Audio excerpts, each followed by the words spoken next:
Good evening, everyone. We have reached the 7 o'clock hour, so we are going to go ahead and get started.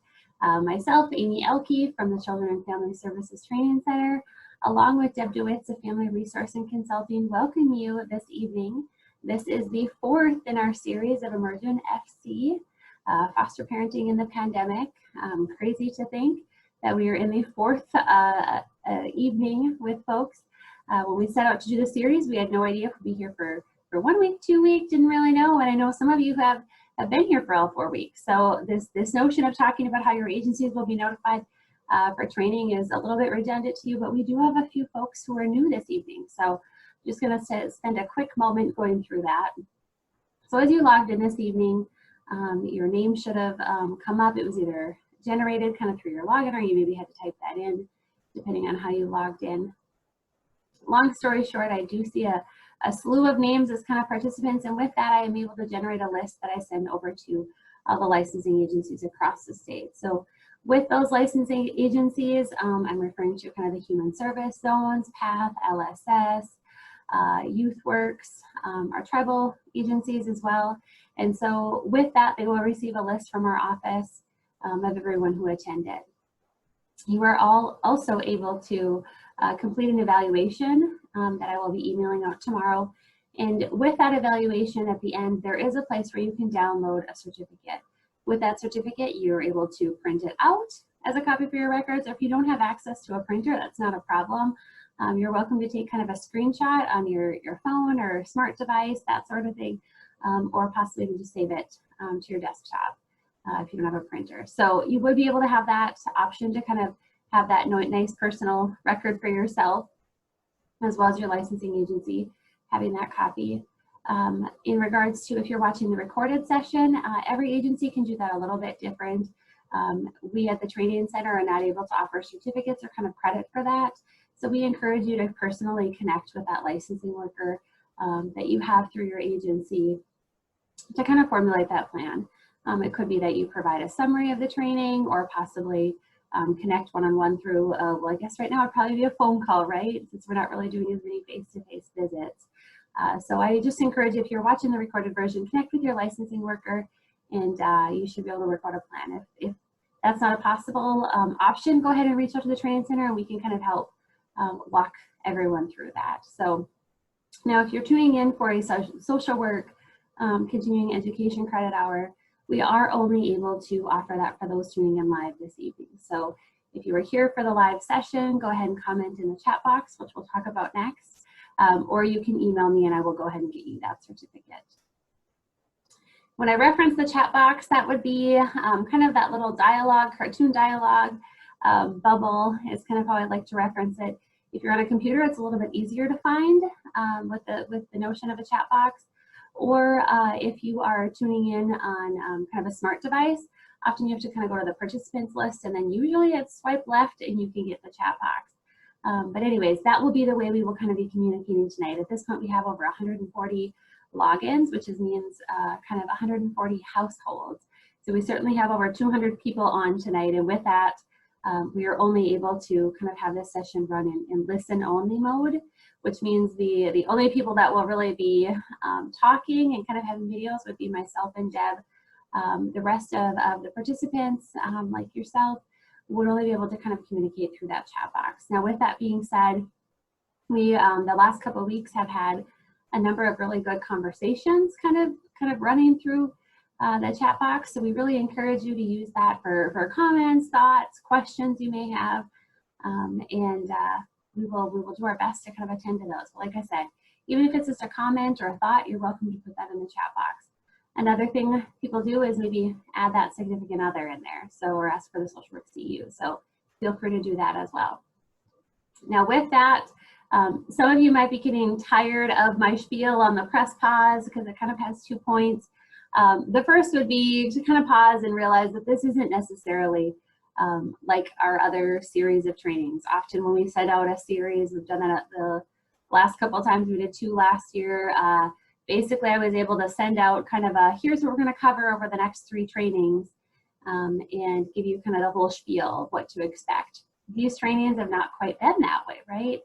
with these trainings, Deb and myself met about a month ago. It'll be a little over a month ago now for sure, and said, okay, we're facing this kind of crisis mode with this pandemic. How can we help be responsive to foster homes, right? How can we be present and be a support? We know we really can't do a lot being just kind of a few people, but at the same time, we wanted to see what we could provide for homes in some level of support. So with that, we have really tailored all of these each week, depending on kind of where folks are at, where they're saying they're kind of needing things. So some of that has come through the evaluation, some has come through email, as well as kind of comments in the chat box. So with that being said, we do have the next 2 weeks kind of ironed out, at least for the most part, in regards to what those topics will be, just off of those conversations. But if there are other things that you're needing, other things that you're seeing, other things that you're struggling with, please let us know. We'll do our best to attend to it. Like we said from the beginning, we don't promise to have all the answers, but we will do our best to kind of leave you with a sense of you're not alone, and here are some resources. Here are some way we can kind of support you through this. So that's kind of my first pause. The second pause would be,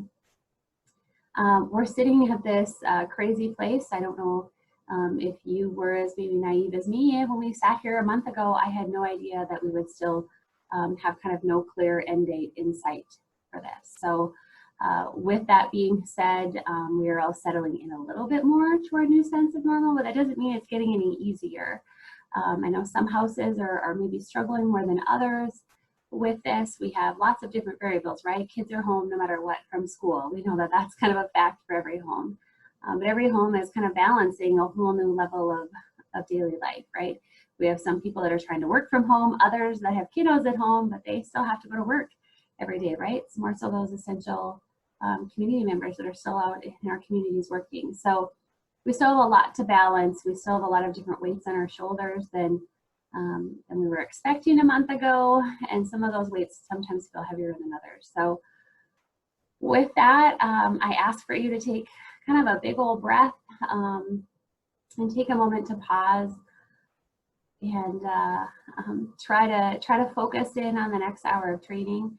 Now with that breath, I'm not naive in the sense of I'm not gonna say take a breath and all of the world's worries are gonna vanish away. So wish I could do that, but we know it's not true, right?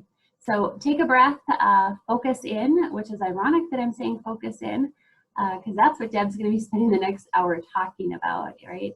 Is to kind of how do we help kiddos maintain their attention? How do we help support them that way? So with that, utilize the chat box as we roll into training. This is a recorded version of the training, so we won't be able to attend to people's comments and questions throughout the session, but we will be doing that at the end. So with that being said, use the chat box, comment, ask those questions, start some dialogue. We're definitely open to that, and then we will do our best to kind of foster some conversation and attend to those things at the end. So I think with that, we are ready to go into an hour of training with Deb, and I will see you on the other side. And here we are again. Welcome to the EmergenFC, Foster Parenting in the Pandemic, presented by the UND Children and Family Services Training Center, with special credit to Amy Elke, who has been setting this all up and getting you all on board and getting these sessions all out to you and helping with the planning. And my name is Deb DeWitz, and we are tonight in session 4. And I promised you we were going to talk tonight about some specific techniques you can use for kids who have problems with attention or focus. So I call this presentation ADHD, the Gift and the Challenge. Now I know that in the alphabet soup of disorders or gifts, whatever you want to call it, we keep changing the name. Sometimes it's ADHD and then it's ADD. And but I also want to tell you that we're not just going to be talking about ADHD kids or ADD kids, because there are kids who have attention problems for lots of reasons. So we'll be talking about kids with attention problems. Now, just so you know, in an attempt to cheer us all up, I am wearing a little sunshine today and hoping that we are soon going to be seeing flowers. Just in case you hadn't noticed, I might be a little ADHD. Just saying. I might know something about which I speak. All right, now let's talk. First thing, since we're talking partly specifically about kids who are ADD or ADHD. I would like to tell you, as a person who has this disorder or gift, right, whichever it is, gift or a challenge, the misconception is that we don't pay attention, and that could not be farther than the truth. The misconception is we don't pay attention, but other people do. But people also think that they need to help us to pay attention. That's not true either. And another misconception is that ADHD is one thing, that all people who have ADHD are similar. Now you notice that the bottom line there is upside down. Yeah, well, I wasn't paying attention. And then I just left it. So what's the new perspective I would like you to have after today's session? It's not that we don't pay attention. We do pay attention. We pay attention to everything, but not in the way you think. What we have trouble with is we have trouble with focus. We can focus, but in order to focus on something, we need some kind of intensity. Now, there are many effective ways to help create focus and to create intensity. So that's part of what we're going to be working on today. Another thing I want you to understand out of today's session is that ADHD exists on a continuum. In other words, it's not like that people are either ADHD or they're not. That the ability to focus on something exists on a continuum, just like height exists on a continuum. So some people are really tall, some people are really short, most people are somewhere in the middle, average. Well, attention or focus is like that as well. Some people have a really difficult time focusing on one thing. Some people can focus so much on something that you cannot get their attention when you want them to do something else. And most of us are somewhere in the middle. So we're going to talk a little bit about how people are different, but we're mostly going to be focusing today on those kids who have trouble paying attention to or focusing on what you want them to focus on. Now, each person uses different strategies. So again, whenever we talk about people and we lump them all together as if they're the same, that doesn't work. So you have to be a really good detective. You have to notice what works with your kids. But whatever you use and whatever strategies you select, they're going to have to help your kid focus. Because remember, that's the problem. Not attention, but focus. We're going to talk more about that, hopefully, so you understand what I'm trying to say as we go along. Now, I'm going to use what is called the biopsychosocial model, which essentially means that if you are trying to help a human being, they're going to be helped the most if you approach it from a biological perspective, a psychological perspective, and a sociological perspective. So we're going to integrate biological interventions with psychological interventions and social interventions with a focus on what works for your child. Now, why is it so important? Because I'll tell you this, unsuccessful kids, by which I mean the kids who aren't succeeding in school, the kids who aren't succeeding in following the rules, the kids who aren't succeeding in society, will end up being restrained. So it isn't a question of whether or not we're going to restrain these kids or these people. The question is, how will we restrain them and when? So if we do early biopsychosocial efforts to help kids, that is better than using later law enforcement restraint. What do I mean by this? That if kids are not able to figure out how to focus on the things that are important to society, and if they end up not succeeding in school, not succeeding in some kind of family, their own family or foster family, they are more likely to end up in trouble with a law enforcement system. And the law enforcement system will restrain people who do not follow the rules. So the restraint then is called juvenile detention or jail or prison. So we always have to measure the cost of not intervening. So why am I saying this? Because there are people who say, well, I don't really think we need to do anything, or I'm worried. And when we talk specifically about biological interventions, this is going to come up. Because some people will say, well, the school recommended we put them on a medication, but I'm really against medications. I don't take any pills. And so they may think that since they didn't need medication, that this child might not need medication. And that may be true. On the other hand, when many of us went to school, school was a very different place. People weren't expected to start reading in kindergarten. And we had recess time 3 times a day. Kids didn't need to be as successful in school because if you didn't finish school, there were lots of jobs that were still available to you. So in prior generations, each generation has ended up with school being more important. And not that school is all of it, because it's not. It's not like we just have ADHD at school. We have it all day long. But that's where we tend to get measured a lot by it. So we have to measure the cost of not intervening. If someone is saying your child needs some intervention, not just the cost of intervention. So here's a good example. When I used to work with families and we'd have kids, remember, on a continuum, some kids will be able to manage their ADHD, and sometimes they'll be able to manage their kids' ADHD with just psychosocial interventions, right? It's what we do at home and what we teach the child, and that's great. Just like some people can manage their blood pressure by losing weight and exercising, but not everybody can. So some people are thin and they exercise all the time and they still have high blood pressure. And they turn to medication because they are at that end of the continuum where even when they do everything they possibly can, they are not able to manage that physical condition without some help. So when people say to me, I'm against medication, well, here's the thing. Maybe we have to look at you're against what medications under what circumstances. Not every kid who has ADHD needs to be medicated. But some kids with ADHD, no matter what we do, are not going to be able to be successful at school and or socially if they don't get some medical help. So we have to measure the cost of not intervening, not just the cost of intervening, because some people say, well, I read that Ritalin decreases a kid's growth, that they don't reach their full adult growth.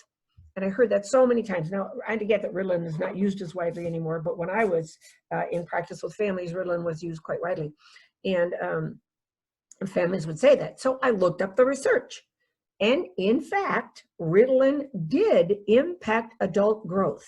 So if a child was on Ritalin when they were a child, they did not, based on all the predictions and modeling of how when you're this size at a certain age, they can predict your adult height. And these kids did not reach their full adult height. They were 1/4 of an inch shorter than their projected height.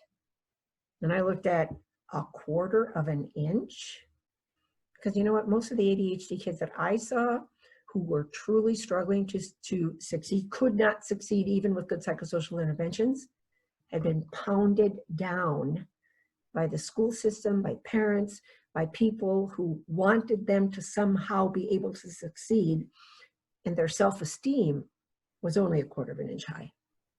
And so we have to measure the cost of not intervening, not just the cost of intervention. So just a little something about how we need to think about utilizing all possible interventions if we have a kid who's at this end of the continuum. Here's what I have come to understand about kids. Ultimately, they will get us to provide the structure and the intensity they need, one way or the other. Let me give you an example of this. When I was in school, we had a child in our classroom who was, I think, quite ADHD. Of course, we didn't know that at the time. We didn't know I was ADHD. But you know what the difference was? At the time, children were put in alphabetical order in the classroom. So last name DeWitt's, I was very near the front, which is right where ADHD kids should be all the time. This poor kid, yeah, well, his name, unfortunately, ended him up in the back of the room. And so he's way in the back of the room. And for those of us who have trouble with focus, when we're far away from something, it's really hard to attend to it. It's really hard to focus on it. So he would be dinging around and doing this and looking out the window and bothering his classmates. And at some point, the teacher on some day of the school year not too far into the school year, would get really frustrated, and it would be, Frank, you get your desk up here. You're going to sit in front of me for the rest of the year. And in every classroom, he would end up right in front of the teacher's desk, which is exactly where Frank needed to be. He needed to be right by the teacher's desk where he could focus, where he could attend as best he could, and where she could see when he was having trouble attending. And she could say, hey, Frank, we're on page 49, turn the page. Right? When he's in the back of the room, she couldn't see what he needed. But instead of ending up at the front of the room as a strategy, as an intervention, as a way to make it work, he ended up in the front of the room every year in shame because he was a bad kid and because the teacher was angry at him, and that was their relationship. So these kids will get us to provide the structure and the intensity they need. I used to do parenting classes, and when I was doing my first parenting class, of course, I was in my 20s, I had no kids, right? But I was a social worker. So I was giving them all this wonderful parenting advice, and one of the parents came up to me afterwards and she said, you don't have any kids, do you? Well, but I've been to college and I've worked with a lot of kids. And she said, yeah, everything you said here tonight doesn't work with ADHD kids. Just telling you. Might work with other kids. It doesn't work with ADHD kids. Now, one of the things that we have to learn in life is we have to learn to listen to other people, because sometimes, even though we're defensive, they're telling us something we should know. So I started thinking about that, because by that time I'd figured out that I was ADHD. And so I thought, how do my parents parent me? Would any of this worked with me? And then I had to realize, you know, she might be right. Some of the stuff that I'm saying wouldn't work with ADHD kids. So, or kids who have focus problems. So I started to think about what would work with these kids. And that's why I came up with this presentation. So there are 3 ways that we can intervene in any problem. So let's pretend that your kid has a tummy ache. There's 3 ways you can intervene. So your kid has a stomach ache and they throw up. We can do a biological intervention, which might be to give them something for the nausea. That's a physical or biological intervention. We can do a psychological intervention, which is to try to reassure them. Because of course, when you're a kid and you're throwing up, you're afraid that your intestines are going to come up through your throat, right? So you could stand across the room and say, tough to be you, buddy, but don't worry, you won't puke your guts out. That'd be a psychological intervention, attempting to reassure the child. But a sociological intervention would be to do it in a way that the child felt supported. So you would go over to the child, you would put your arms around the child and say, it's okay, buddy. You're not, I know that it feels really awful and you feel terrible, but it's what your body does to get something out that's not supposed to be there, but nothing's going to come out that belongs to your body, right? So sociological is what we do as people to help each other. Psychological is how we get people to think about something. And a biological intervention is what you do for the body itself. And we're always going to be more effective with kids if we're using all 3 realms. Not one, but all 3. All right, so if we look at focus problems, what are some biological or physical interventions that we can do? Well, physicians use internal tools, like medication. So they might recommend some kind of medication for a child. Now again, a child who just has mild attention issues or focus issues probably can be helped with just psychosocial stuff. But if you have a child with significant issues, then they might benefit from some medication, just like the person who has high blood pressure or a person who has diabetes. If a person has diabetes, and I knew a person who had diabetes, she lost 100 pounds and started exercising. She no longer was on any insulin, and she'd been on a lot of insulin. So, right, you can do biological interventions that are not medication. But if, right, I know another person who's very thin and exercises all the time, but she still has to be on insulin. So again, we have to look at, it's not an either or. It's a question of what works for this person. But it's not just medication that is a biological intervention or a physical intervention. Some parents use internal, non-prescription things. Some parents find that if their kids eat particular, like I hear red dye, and then there's numbers to all these things. But some parents know that if their kids eat a particular kind of food, that they will be really out there, right? If they drink caffeine pop, although I know somebody who was really ADHD and he, as an adult, drank 12 Mountain Dew a day, because that is what helped him to focus. That was his medication for his ADHD. It didn't make him jittery. It made him able to focus. So it's an odd thing because, for instance, Ritalin is actually an upper. So you would think it would make kids wacky. But what it does is, in ways we don't quite understand, it helps that child to focus differently. Now, there are some parents who say, well, I know somebody who says you should use da-da-da-da, and it's some kind of natural substance. And while that may be true, here's the dilemma. If it hasn't been approved for that use for humans, then you run the risk of getting in trouble if the child has an adverse reaction. So just because a substance is natural doesn't mean it can't hurt you, right? I mean, there's lots of natural substances. I mean, tobacco is a natural substance, but it hurts you. There's things you can walk out in your yard and eat, but they'll hurt you because they're poisonous. So we just really want you to be very cautious what you're putting inside a child.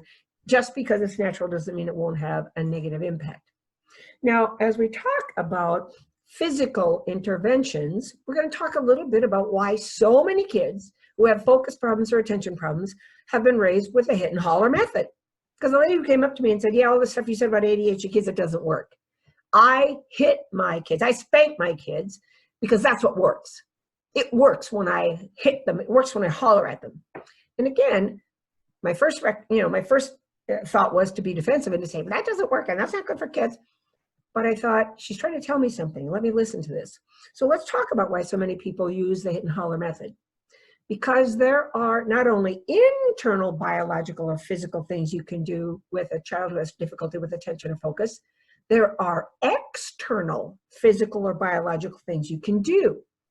One of them is touch. So remember when I said it's not an issue of not paying attention, it's an issue of we don't focus. So one way to get a child who has difficulty focusing, one way to get a child to focus is through touch. And it wasn't until I understood that I understood why people hit kids who have ADHD. I'm not condoning it. I don't think it's a good idea. But what it does is when you touch an ADHD child who's having trouble focusing, generally what it does is it gets their attention on you. It focuses them on you. So while hitting isn't a good idea because of what it does to the child's self-esteem, what if we took that whole concept of touch, and instead of using a negative touch, what if we used a positive touch? So if you want the child to pay attention to you, they're across the room and you've been saying, turn the TV off, go put those clothes away, whatever it is you're trying to get them to do, and you're getting frustrated, what tends to happen is as we get frustrated, our voices get louder and our inclination is to go over and grab the kid. But if we grab them in anger and our voice sounds angry, you'll get their attention, but it will be in a way that makes them feel bad about themselves. What if, when they're not listening, what if we walked over there before we got angry and said, hey kiddo, here's what I need you to do. What did I just say you needed to do? And of course, the child who is paying attention to something else, because remember, that's the problem, isn't it? We don't pay attention. We pay attention to everything, which means it's not always you. So if they were paying attention to the TV, or they were paying attention to a daydream, or they were paying attention to God knows what, they weren't attending to you and what you wanted. And so you go over and you touch them and you grab their shoulder and you say, hey kiddo, what did I just ask you to do? Huh? You're going to have to repeat yourself because they don't know. And it's not because they didn't mean to listen. It's because they were attending somewhere else. They were looking at something else. Now, buddy, what I need you to do, or kiddo, what I need you to do, I need you to go take that pile of clothes and put them in your room. Now you think you're done because you've told them, right? You're not done. You're not done yet, but at least you've done the right start. You've touched them. Then you say to them, so what did I just say to do? And if the kid is truly struggling with focus or attention, they'll say, I don't know. And of course we want to get mad. They should be paying attention to us because we are the most important thing in their lives.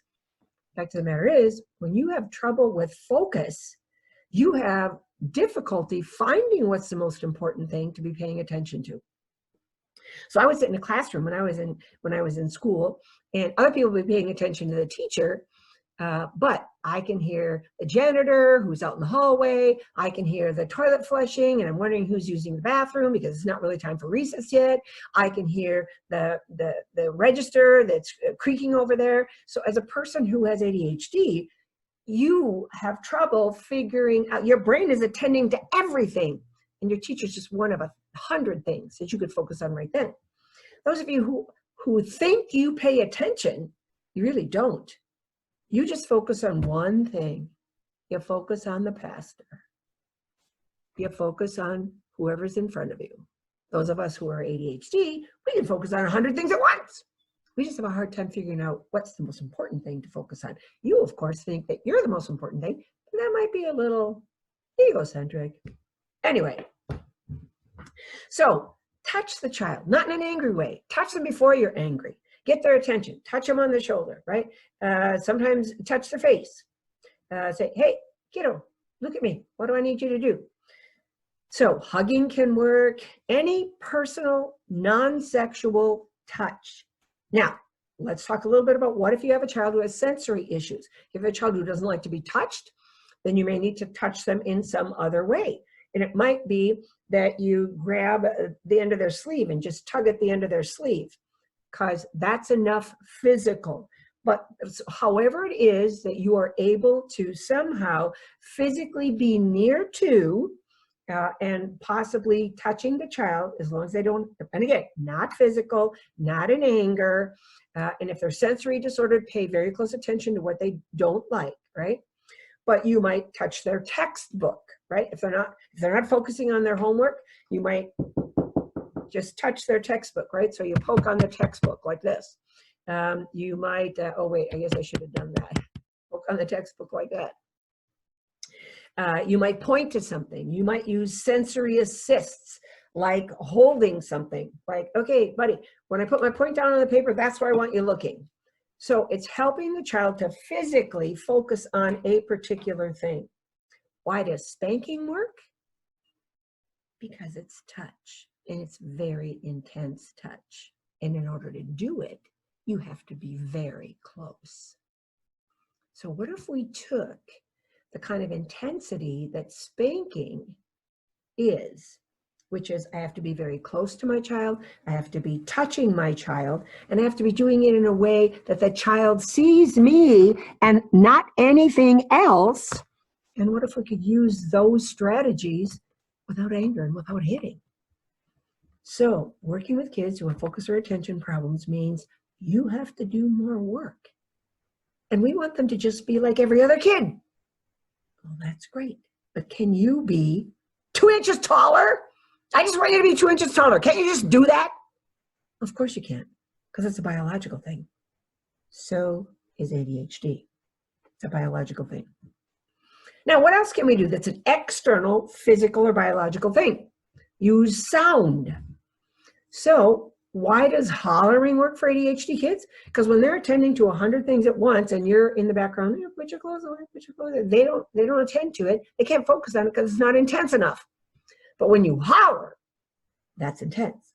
If I'm back here and I'm talking like this, that's one thing. But if I'm up here and I'm talking like that, that's something else. Do you see the difference in intensity? The problem with hollering, especially when we're angry, is it causes negative self-esteem. Because the kid knows by the look on your face and the sound of your voice that you're angry at him. And they feel like everybody's always angry at them because everybody feels like they're never paying attention.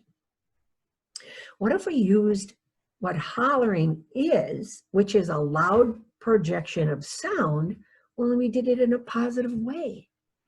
So I actually ended up with vocal nodules at one point because I did so much public speaking, and then I'd show up and they wouldn't have a microphone. So I can certainly project my voice in a loud way, but again, I had vocal nodules. So my speech therapist said to me, how many times a day do you holler? And I said, And she said again, how many times a day do you holler? And I said, I'm counting. And she goes, well, you're gonna have to find another way to parent your kids.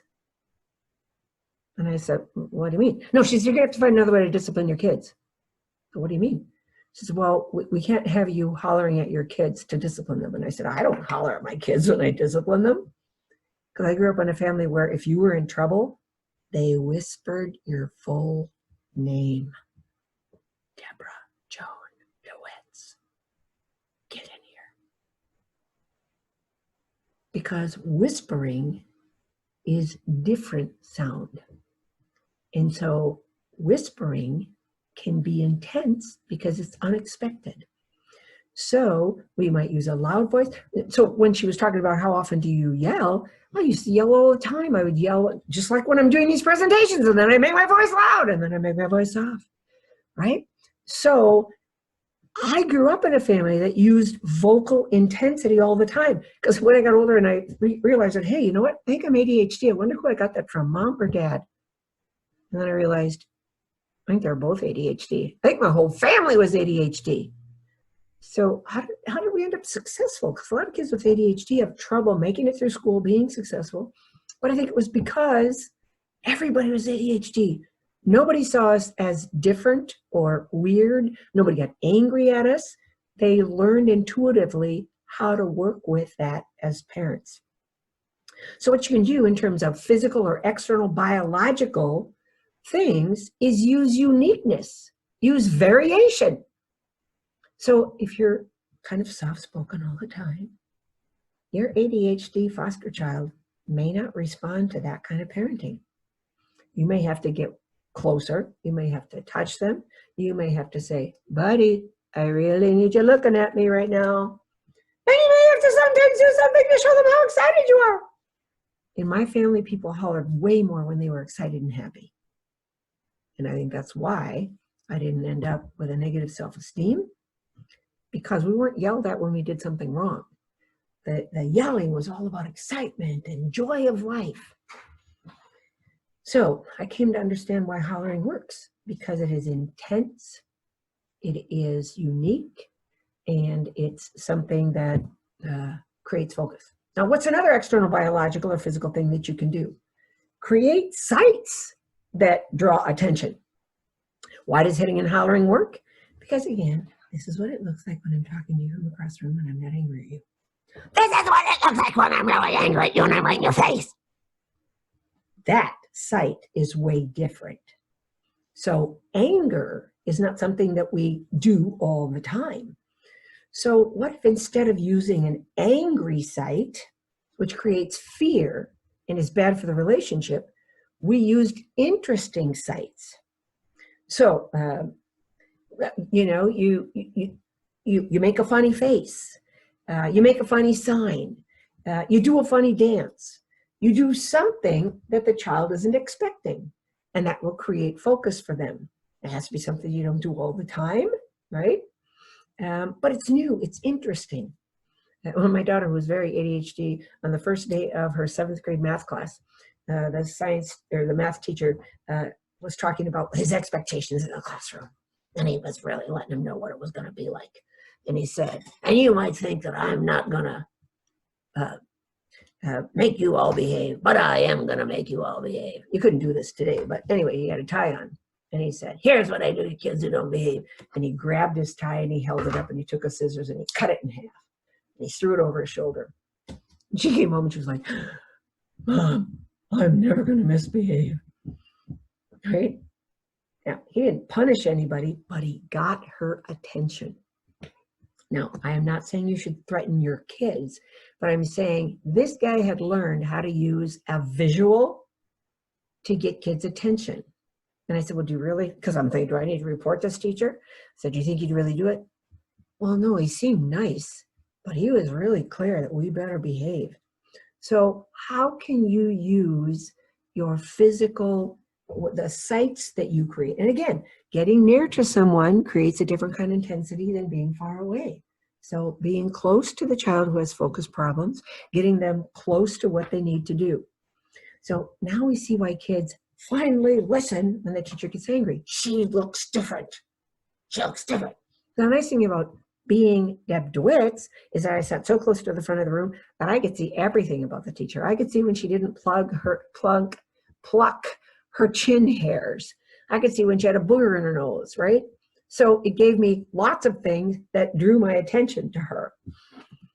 So What else can we use its you'll notice what I'm talking about here is senses. What else can we use? It's external, biological, or physical.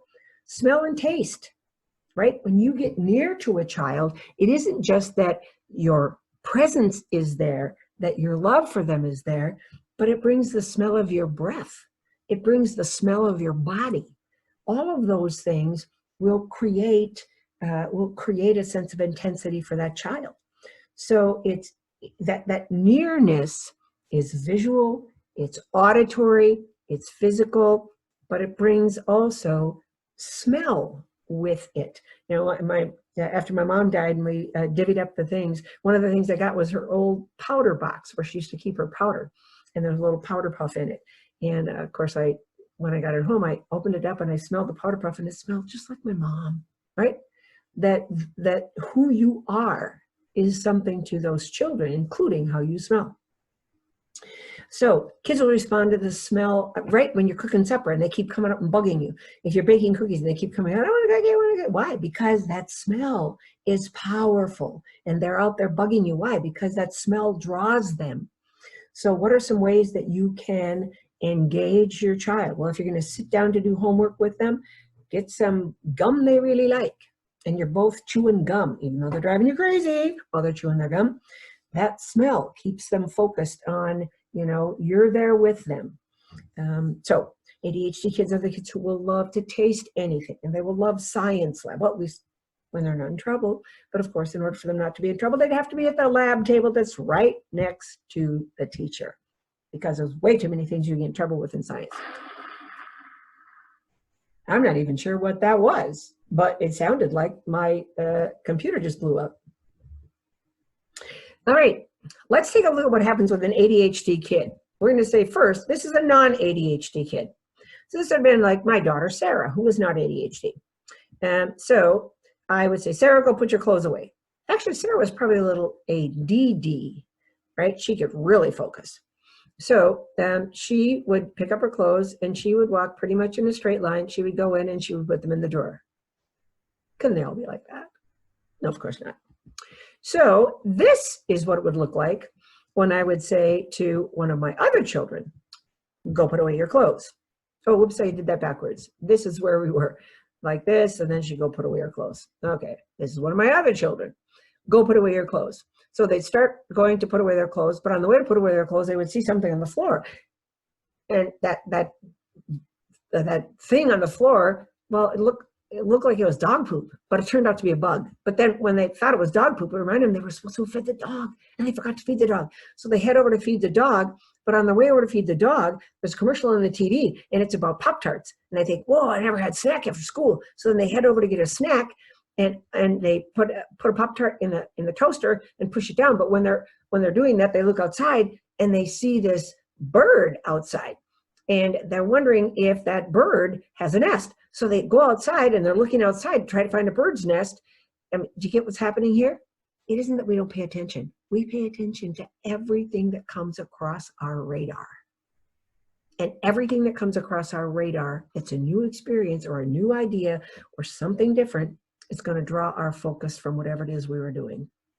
And so go put your clothes away becomes this never-ending cycle of things that they're paying attention to, none of which have anything to do with putting their clothes away. And at some point, if we don't understand ADHD kids, we scream, right? And there's a Pop-Tart that hasn't been eaten, and the dog still hasn't been fed, and all these things, when in fact, there's a much more effective way of getting an ADHD kid to put their clothes away. And it would be that here you tell the child, go put your clothes away. Here you say to the child, Deb, I need you to put your clothes away. And then you say, hey, Deb, kiddo, what did I just say? I don't know. I said, I need you to put your clothes away. Okay. What did I just say? I don't know. Deb, look at me. Look at me. Look at my eyes here, right? They're blue like your eyes are blue. Okay. I need you to put your clothes away. You got it? What do I need you to do? Put my clothes away. When do you think I need you to do it? I don't know. I need you to do it now. Okay, what do I need you to do? Put my clothes away. When? Now. How long do you think that'll take you, Deb? I don't know. Well, I'll tell you what, I'll bet you can't get your clothes put away by the time I count to 10. I don't think you're that fast. I don't think you can do it. You think you can do it? 10? You can do it by the time I count to 10? Yeah. Okay. I'm going to start counting. You better get ready. Ready, set. And as the child goes to put her clothes away, I'm going 1, 2, 3. And they can hear that counting all the way to their room. What have I done? I've created relationship. I've made sure they understood what it is they had to do.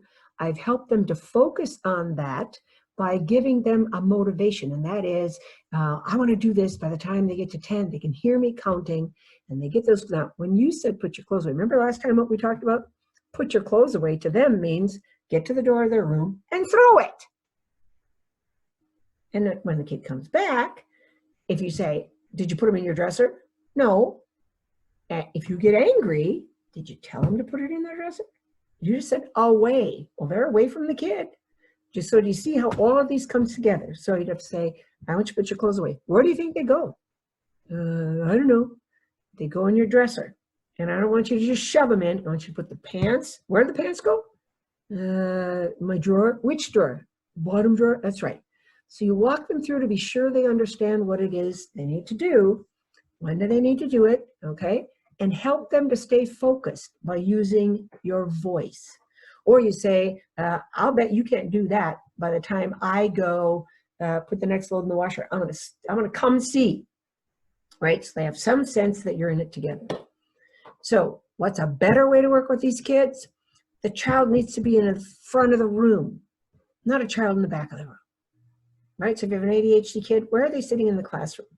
If they're in the front of the room and the teacher says, I need a helper this year. Deb, I'd like you to be my helper. I want you to have this desk right here because I need a special helper. That's way different from, you get your desk in the front of the room. What else? We need a parent. A better way is a parent who's close to the child when they're trying to get them to focus. A parent who touches that child in a way that's acceptable to the child. Again, if they have sensory issues, then you can't touch them in a way that makes them go freaky, but find a way, find a touch they like, right? That's going to be a better way than giving orders from across the room. Orders from across the room are not going to work for most ADD kids. Frequent focus, connection. So the only way we can get them to focus is if they feel that connection to us. If we forget the child's needs and their need to have someone help them create focus, they're not going to stay focused. I can remember when my dad used to say things like, Deb, what are you supposed to be doing? He'd come in from doing chores outside. I don't know. School's out. What do you do after school's out? He didn't tell me. He tried to get me to think, oh yeah, I got to feed the chickens. That's right. So when are you going to do that? In a minute.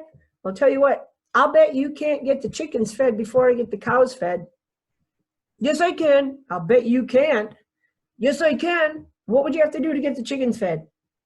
I don't know. Well, what are you doing now? Watching TV. Well, what would you have to do?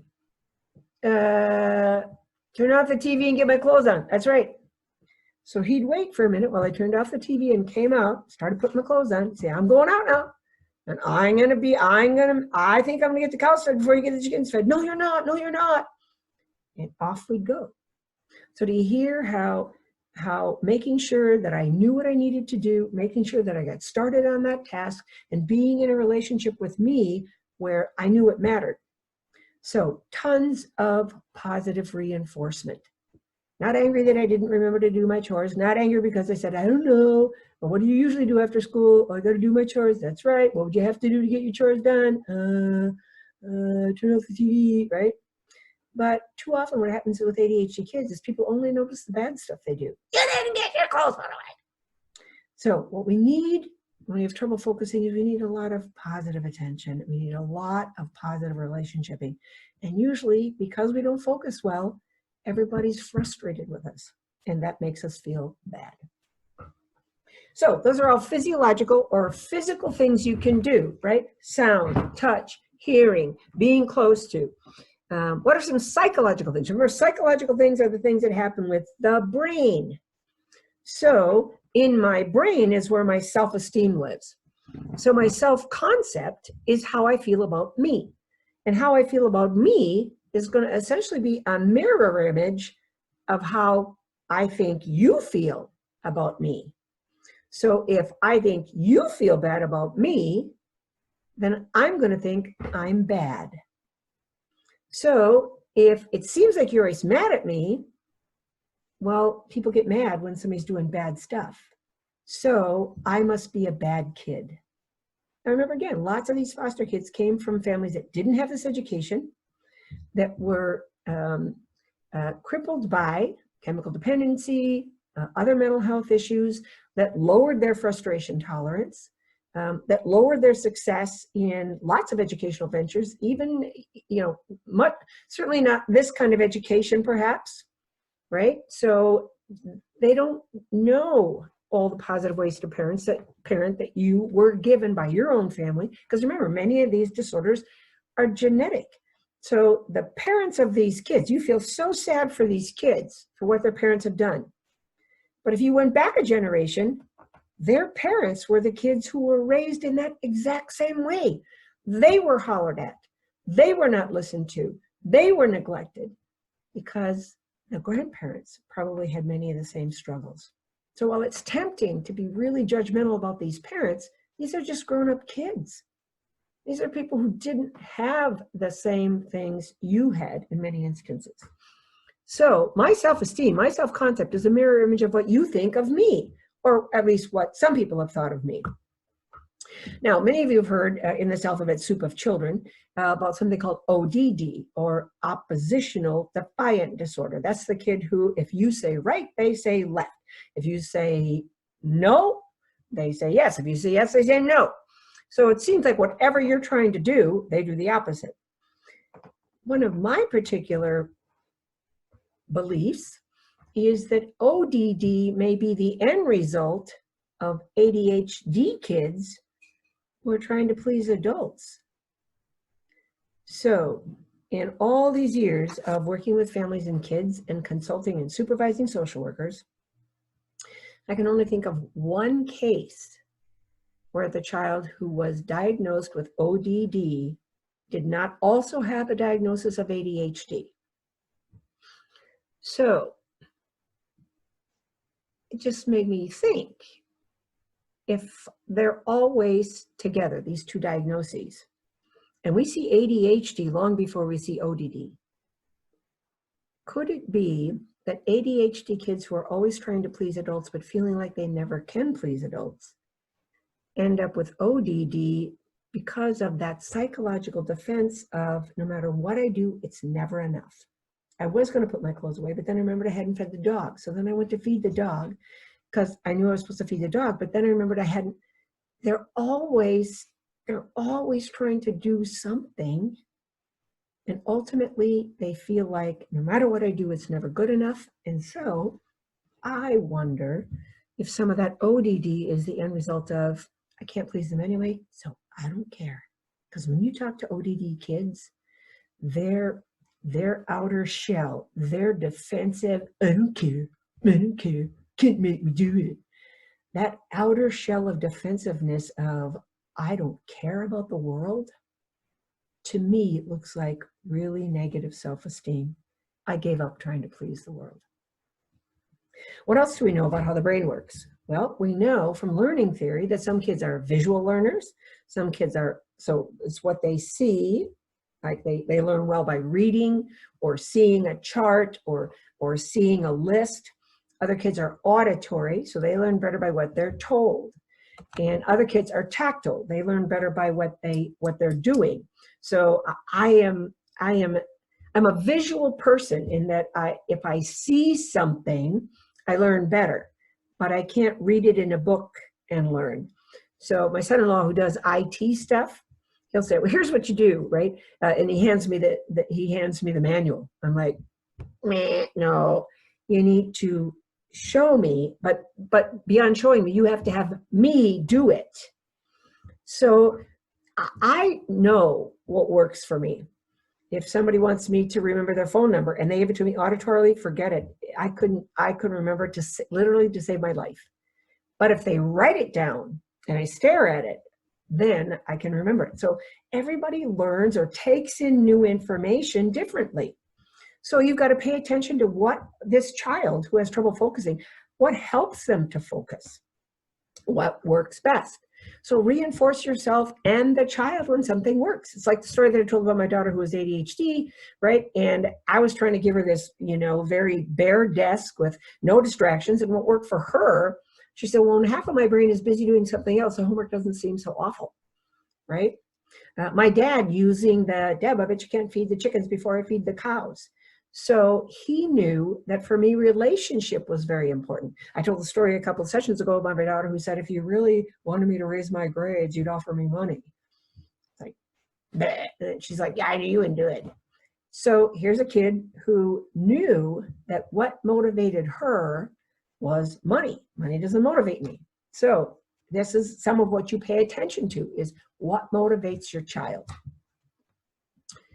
All right, what else do we do in terms of how the brain works? You have to build on small successes. With these kids who have trouble focusing, whether it's from trauma or ADHD or FASD, fetal alcohol syndrome, whatever, build on small successes. Create steps. So saying you need to go get the table set for supper and be sure that you got your homework put away, and you give them 3 things to do, it's not gonna work.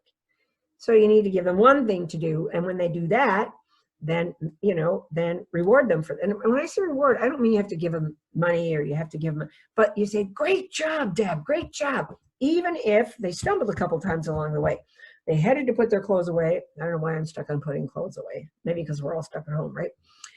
And they got distracted, and you say, hey, what were you supposed to be doing? I don't know.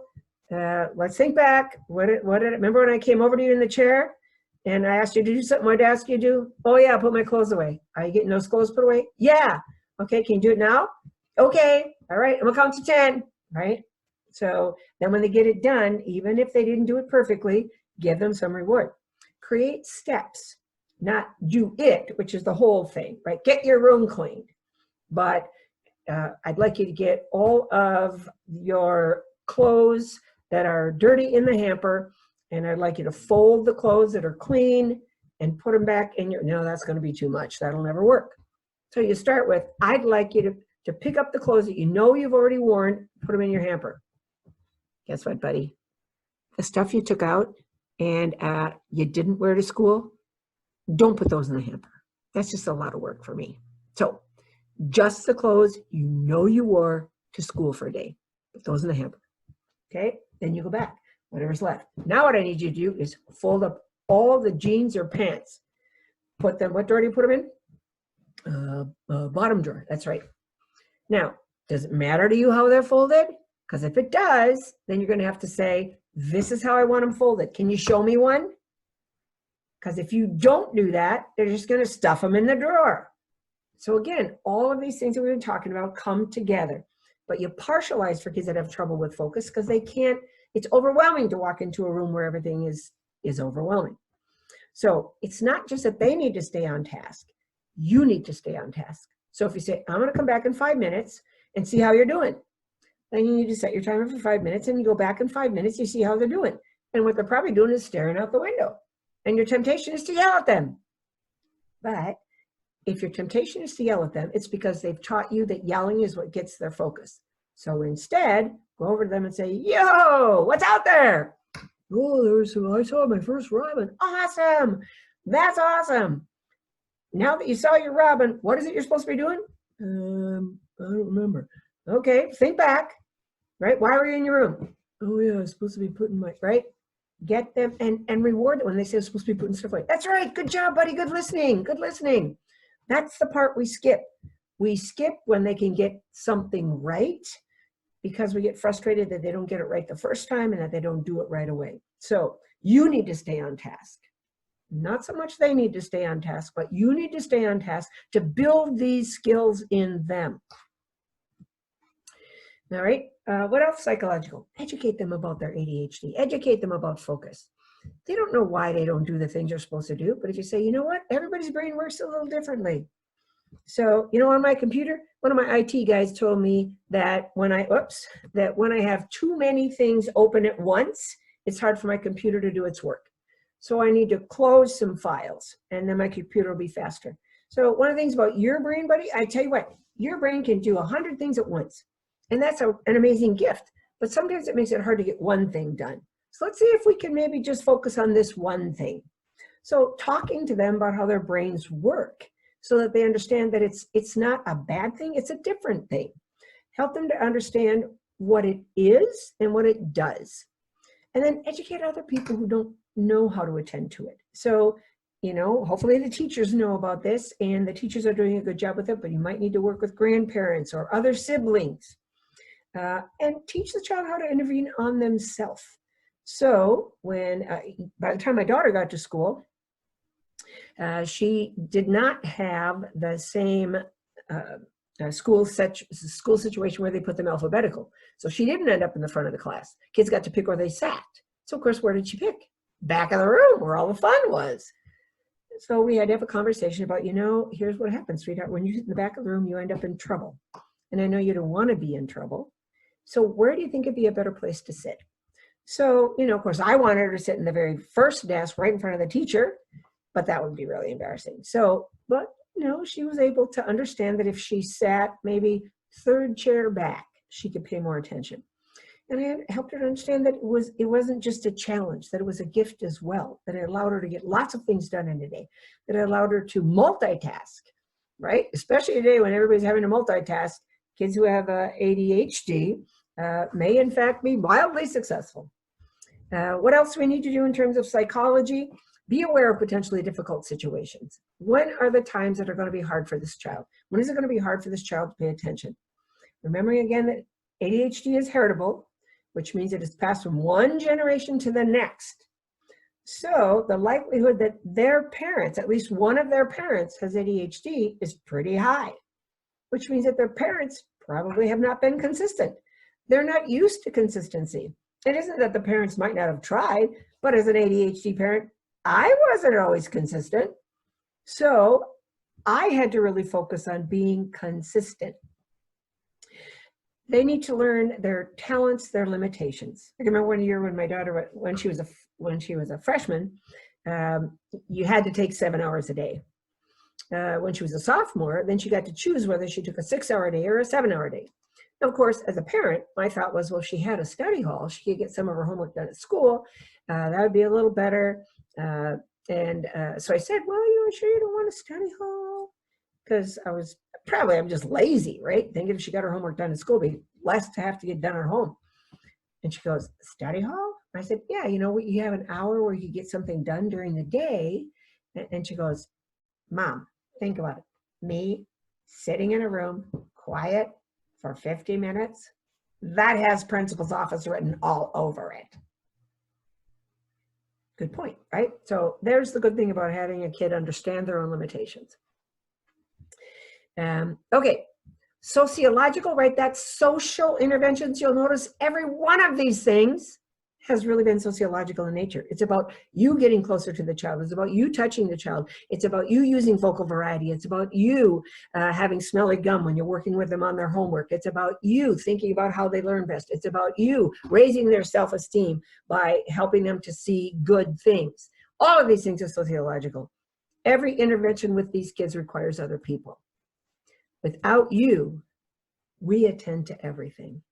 We are so busy focusing on every little thing that happens in the world around us that we don't know what to focus on. So you'd have to review all the previous slides. Everything requires other people to help train that brain how to focus. Over time, we can learn to intervene on ourselves and for ourselves. But we have to be taught how to do that.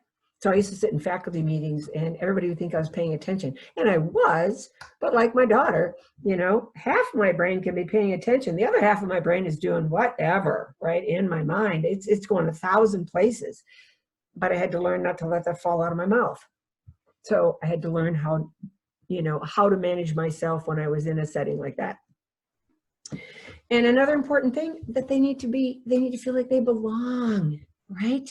I don't know how many of you know about Maslow, that hierarchy of needs, that everybody needs to have a feeling of belonging. And self-esteem, right, how we feel about ourselves, is just one level above belongingness. In other words, you can't have high self-esteem if you don't feel like you belong, that people care about you. And so one thing we got to do with kids who have focus problems or attention problems, whatever the reason, whether it's official ADHD or whether it's trauma or whatever, we have to find people that they are like that are positive people. It's what so many kids feel like is, you know, well, they like my sister better, you know. If you could just be like your sister, why can't you listen? You're just like your dad. Not that you would say that to these foster kids, but they probably have been told that. What they need to know is you love them just like they are, just like they are. And you have to find ways they're like their siblings, because too often they get compared to their siblings in a negative way. Oh, you're so much like your sister. You both like chocolate. Right? Find the ways that people are similar, because they tend to feel like they're so different and people don't like them. They need to know they're special because of who they are. You know, you are better able to think up something on the spot than any of our kids. So what else? They need to know that they have worth, that you wouldn't trade them for anybody else, that they're special just like they are. One of the things teachers used to always say about my oldest daughter, every time I go in for a parent-teacher conference, most teachers use the same word. She's so unique, right? So I decided that can be her badge. And that can be a badge that she can use in a positive way. How can she use that as part of who she is that can be good? And that they're different, but we're all different. So, well, yeah, you know, it is harder for her. I do have to go over and help her with her homework, but she doesn't wear glasses and you do. Everybody has different struggles. Everybody needs different kinds of help, and that they're special for the talents that they have. You can jump higher than anybody I know. Give them a chance to excel wherever they can. So they may not be excelling so much at school because school is a challenge, but they may be able to excel in, right, they're the one who can run the fastest. They're the one that can, whatever it is. And kind of just a little thing here. Did you ever notice how close the two words chance and change are? Just one letter apart. So give these kids a chance, because they can change some of their behaviors with your help, getting them to focus, getting them to stay on track. But they need that chance. You do need to have expectations, and they need to know what they are, as we talked about with the red rules and all of that stuff. What else sociologically or socially? Use yourself. What he talked about, being near to them, using touch, giving them back rubs and hugs and handshakes and high fives. We can still do that in our families. But using intensity. Right? We talked about this already, using a positive voice of intensity, having them repeat what you said to be sure they understand it, being present even when you're absent, right? My dad saying, I bet I can feed the cows before you can feed the chickens. So even though he wasn't there, I was still with my dad because we were in a race. Silence your own disappointment. It's so tempting to say, you know, I told you this 3 times. It's so tempting to tell them how much they've done wrong. But you've got to silence your disappointment, because they're disappointed enough for both of you. And again, might not seem like it, but the last thing we want is for them to get to the place where they don't care what anybody thinks, because they just think everybody is always mad at them. So what's a better biopsychosocial way to help these kids rather than restraint? High intensity, high interest, high structure. So rather than, if you don't do it, you're going to have to sit in your room. That is high intensity. It's high structure. But it's all about anger. But I'll bet that if we do da-da-da-da, and if you can do that by the time I get this hamburger fried, right? Now you've got structure, you've got the intensity, because it's a certain amount of time. Why do ADHD people do everything at the last minute? Because we need that burst of adrenaline, right? So helping your kids through high intensity, high interest, and high structure. I hope that's been helpful for you, and that you'll email questions that you have. And please understand, these kids may someday get paid to talk too much. Thanks again for joining the Children and Family Services Training Center for this session of EmergenFC, and we will see you again next week.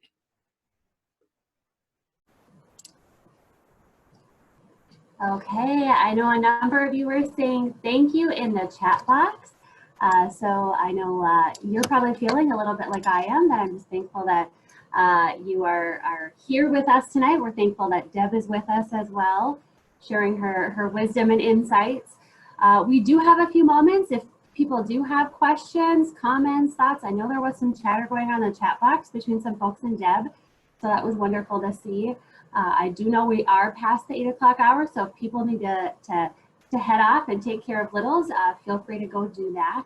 Not a problem at all, but we're here if you want us to stay on and have any conversation. We're not in a rush to get off. So I don't know, Deb, if there's anything you want to share. I think I know what you're smiling about in the comment box.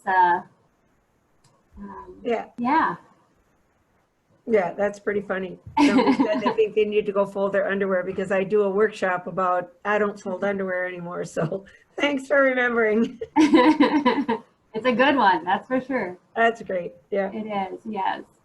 I don't know if anyone else has any thoughts, any questions. Seeing some good comments in there that it kind of fits maybe their everyday life. Yep. Definitely. So. Well, people are saying good things so far, and that's great. But do know that you can email Amy and let her know if you have concerns or questions. As you know, next week we are planning to do, thank you for saying it will help in your classroom as well. Next week, we're planning to do something on children who have fetal alcohol syndrome or fetal alcohol effects or whatever the alphabet soup of the week is for the diagnosis by then, because we keep changing the letters, but we'll be talking about that alphabet soup next week. So. Yes. So, and I'm just seeing lots of positives. I know we had a number of folks who kind of got kicked off. I know even here I am just on campus just for these webinars, so there's no one else really here. And I know I even had a couple of tech issues tonight of my internet being unstable. So I apologize for those of you who had to kind of log in, log out, log in, log out, that sort of thing. So I appreciate you coming back. I know someone else said that, hey, they had their dog jump in and kind of turn their computer off. So, you know, we're just trying to be flexible, right? We're all just kind of doing what we can. So with that, I really do appreciate everyone taking the time to join in. You know, Deb shared, and we were talking a little bit before the session, that we've had outstanding numbers, and we really do appreciate so many folks tuning in. Of course, you know, we're mostly working from home, if not, when we're not working out in the community for those kind of essential providers. You are staying at home. So, you know, people would maybe think that it's easy to tune in for an hour webinar, but I think it's not. I think it's still a big deal that you're making the time to join in and receive some education. If this fits for you in your home or kiddos, great. We certainly appreciate you taking the time to share part of your evening with us. So we know everyone's plates, and I would say homes that are opening their doors to, you know, extra kiddos, extra families in that respect. All of you who are providing that foster care have even fuller plates. So we do appreciate that you're showing up week after week to hang out with Deb and I. That's for sure. So now go hang out with your families. Yes, you can go back. Stay safe, and we will see you next Thursday night, I'm presuming, yes. Right? Next Thursday. Yes, Thursday. Thursday right. It is. 7 p.m. And yes, until then, you guys take care. That's Stay right. safe and healthy. Thanks for taking in these kids. It really is amazing. You are all amazing.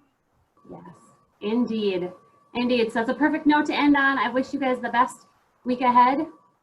And with that, we will say good night.